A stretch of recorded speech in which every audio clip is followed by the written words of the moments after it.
So this is how to withdraw money from Wealthsimple. So once you guys open up the Wealthsimple account, you have to go to the bottom, and there's four different options here. I want you guys to select the third option, where it says, where there's both arrows heading in different directions. Go ahead and select that.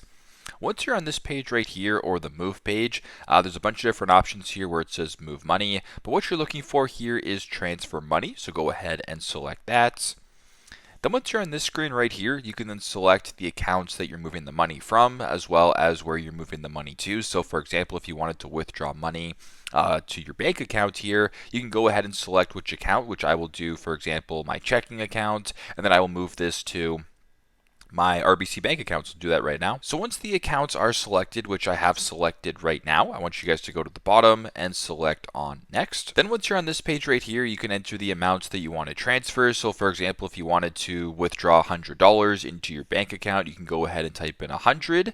Once that is good, you can go ahead and press next. Then once you're on this page right here, you can confirm the withdrawal details. So you can see where I'm drawing it from, which is my checking account here, to my RBC banking account, and it'll show you the processing time as well as the amount. And if this looks good, you can go to the bottom and press submit, and then you can withdraw money from Wealthsimple. So that is how to withdraw money from Wealthsimple to a bank account. Thanks again for watching, and hope this helps.